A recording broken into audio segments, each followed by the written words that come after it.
Bismillahirrahmanirrahim. Assalamualaikum warahmatullahi wabarakatuh. Perkenalkan, nama saya Fahrian Donasya Syadi, biasa dipanggil Rian, dengan NIM 23321061. Saya berasal dari kelas Komunikasi Politik kelas B. Di sini saya akan membawakan materi tentang UTS. Pertanyaan pertama adalah, apa makna politik bagi Anda secara pribadi? Berikan definisi dari diri Anda sendiri. Baik, politik bagi saya adalah sebuah proses atau sistem yang mengatur interaksi antara individu, kelompok, ataupun lembaga masyarakat. Hal ini mencakup pengambilan keputusan yang mempengaruhi kehidupan dalam sehari-hari, mulai dari kebijakan publik hingga norma-norma sosial. Yang kedua adalah, secara pribadi, mengapa politik itu penting atau tidak bagi Anda?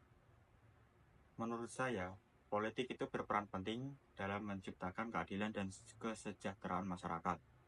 Kebijakan publik yang adil dapat membantu mengurangi ketimpangan sosial serta ekonomi. Dengan terlibat dalam politik, individu dapat berkontribusi dalam upaya menciptakan masyarakat yang lebih adil. Yang ketiga adalah bagaimana seharusnya mahasiswa komunikasi menyikapi politik. Sebagai mahasiswa komunikasi, mahasiswa dapat menjadi sebagai agen perubahan.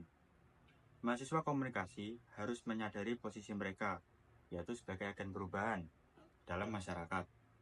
Mereka memiliki kemampuan untuk menganalisis isu-isu politik dan sosial, serta kemampuan menyampaikan informasi yang relevan kepada publik. Dengan keterampilan komunikasi yang baik, mereka dapat memfasilitasi, seperti contohnya dialog dan juga diskusi yang konstruktif mengenai kebijakan dengan isu-isu yang dapat mempengaruhi masyarakat. Untuk pertanyaan keempat adalah, pernahkah Anda terlibat dalam urusan politik dalam kehidupan sehari-hari? Berikan contohnya. Dalam contoh kali ini saya memberikan contoh, yaitu sekarang saya sedang bergabung dengan lembaga eksekutif mahasiswa tingkat fakultas atau biasa disebut LEM FPSB. Dengan masuk ke dalam organisasi, saya dapat berkontribusi pada isu-isu politik seperti mahasiswa yang memperjuangkan hak yang seharusnya didapatkan, lingkungan, atau keadilannya.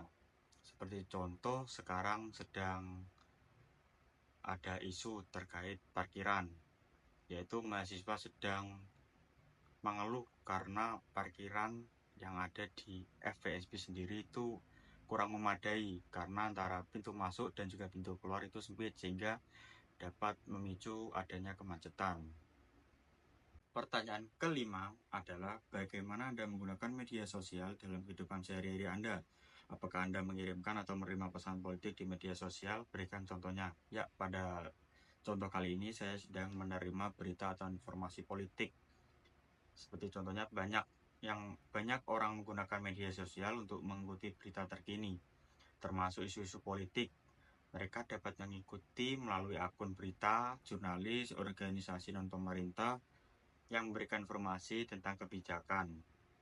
Seperti contoh saat ini, yaitu berita politik terbaru, yaitu tentang pilkada, yang dimana para masing-masing paslon sedang beradu argumen untuk mendapatkan hati para audiensnya agar dapat memilihnya.